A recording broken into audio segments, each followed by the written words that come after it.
Ça y est, c'était la fin de mes études. Une nouvelle vie commençait pour moi parmi les gratte-ciel de Séoul. J'ai eu la chance d'être rapidement embauchée dans une entreprise assez prestigieuse, et même d'y obtenir, malgré mon jeune âge, un poste assez important au service secrétariat du directeur, M. Kim Jun. C'était un homme jeune, fraîchement nommé à son poste.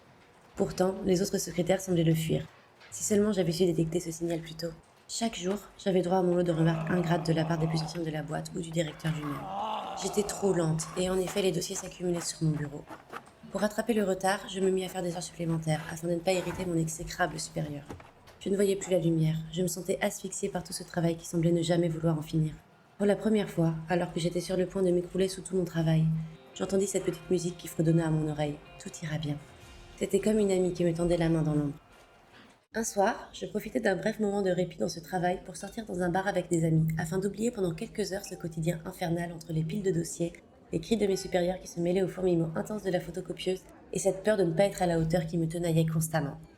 À un moment, la chanson Virtual to Life résonnait dans le bar et une de mes amies me tendit la main. Viens chanter avec nous, tout ira bien. Tu oublieras ta tristesse et tu communiqueras ta joie autour de toi.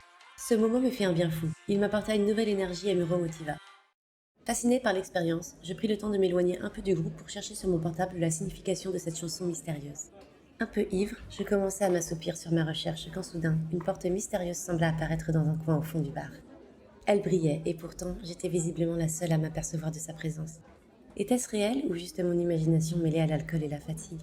Hésitante d'abord, je finis par m'en approcher, comme aspirée par son aura, et celle-ci s'ouvrit d'elle-même quand je me tins devant elle. Un bras en sortit alors et m'aspira dans un monde nouveau en me répétant cette rengaine. Tout ira bien. Je traversais alors comme un éclair blanc éblouissant avant de me retrouver devant une personne étrange. C'était moi, mais avec des cheveux plus longs, ondulés, les pointes violettes et plus âgée de quelques années peut-être. Elle semblait aussi beaucoup plus enjouée que je ne l'étais, et également plus fière du travail qu'elle accomplissait. C'était comme si je me tenais devant un miroir valorisant. Nous restâmes un moment à nous contempler l'une l'autre, comme étonnés de nous trouver là, quand ce fut elle qui brisa le silence. « Haru, te voilà enfin !» Je n'ai pas beaucoup de temps, mais j'avais besoin de te confier un message important. L'autre moi me prit la main et continua. Une nouvelle porte s'est ouverte pour toi, n'abandonne pas. Continue de travailler sans relâche et quand cette porte apparaîtra, traverse-la sans hésiter. Elle sera là pour t'aider à te ressourcer, à t'aventurer, à oser ce qui jusque-là t'effraie tant. C'est comme un fil rouge directement lié à ton bonheur. Grâce à lui, tu feras des rencontres inestimables, des gens qui seront là pour toi et t'aimeront pour qui tu es. Et n'oublie pas cela, aide toujours les autres, quoi qu'il arrive. Puis elle lâcha mes mains et je sombrai dans le noir le plus total. Je m'éveillai en sursaut dans le bar. J'avais lâché mon portable sur la table et une amie me secouait l'épaule en riant. « Hé, tu t'es endormie ? Désolée, je pensais que tu tenais mieux l'alcool que ça. Traite ce cocktail, hein ?» Oui. Je me laissais de nouveau embarquer dans l'ambiance festive de la soirée sans réellement savoir si ce que je venais de vivre était ou non un simple rêve. Pourtant, son message resta vivement marqué dans mon esprit. Et j'eus bien assez tôt l'occasion d'en tester son véritable sens. Quelques jours après cette fameuse soirée, je traversais les allées du bureau en courant à mes 1001 occupations quand je vis la porte du jeune directeur ouverte. Mon attention, attirée par ce fait rare, je glissai donc discrètement un œil à l'intérieur et vis celui-ci en train de se tenir la tête entre les mains, devant son écran, l'air accablé de quelqu'un assistant à un désastre. « Quelque chose ne va pas, monsieur ?» La question m'échappa avant même que j'y prenne garde. Je m'attendais à me faire rabrouer pour mon indiscrétion, mais étrangement, il ne releva même pas ma remarque. J'ai commis une erreur, cette fois ça ne va pas passer. Il semblait si désemparé que, sans même prendre le temps de réfléchir, je passai de l'autre côté du bureau et observai moi aussi l'écran.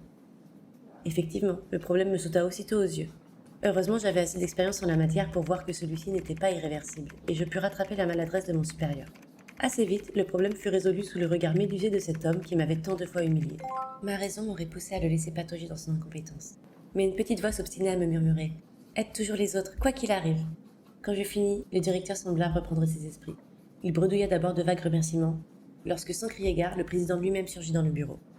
Monsieur Kim Jun changea alors aussitôt d'attitude.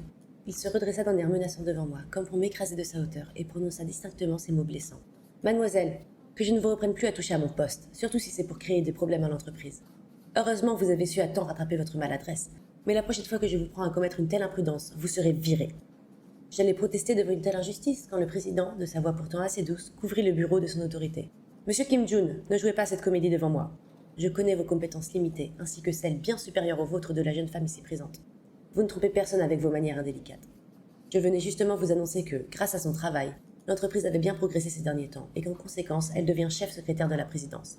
Elle saura être digne de ses nouvelles fonctions si elle les accepte. Quant à vous, je voulais vous faire part de nombreuses remarques qui m'ont été faites à votre sujet. Comportement déplacé, voire harcèlement. Cette attitude est indigne de notre entreprise. Je vois désormais qu'en plus de tout cela, vous êtes un incapable et que vous ne savez pas assumer la responsabilité de vos erreurs. On m'en avait aussi parlé, je n'osais y croire.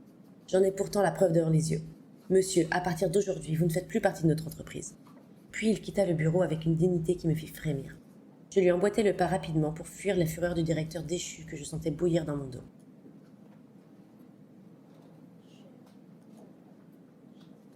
Le président se tourna alors vers moi et son air s'adoucit. Il esquissa même un léger sourire, puis il me dit ces étranges paroles. Mademoiselle Haroux, je suis heureux de vous rencontrer enfin. Si les employés se plaignaient souvent de leur directeur, ils n'ont jamais tari d'éloges à votre sujet. Je vois maintenant qu'ils n'ont pas exagéré leurs louanges. Vous êtes une bonne personne en plus de votre force de travail. Je vous ai vu de loin, aider M. Kim Jong quand j'étais sur le point d'arriver. J'étais d'abord étonnée car tout le monde me le présentait comme une personne que les employés fuyaient. Et pourtant, vous l'avez aidé. Cela me conforte dans mon choix. Souhaitez-vous rejoindre mon équipe proche en tant que responsable de secrétariat pour la présidence de l'entreprise ? Encore sonné par tout ce qui venait d'arriver, j'acquiesçais en silence. J'avais tout simplement perdu l'usage de ma voix. Tout cela était si irréel. En parcourant le couloir aux côtés du président, je ne pus m'empêcher malgré tout de penser à cela. Rêve ou non, l'apparition avait totalement fait basculer ma vie avec son conseil. Aide les autres. Voilà ce qui avait tout changé.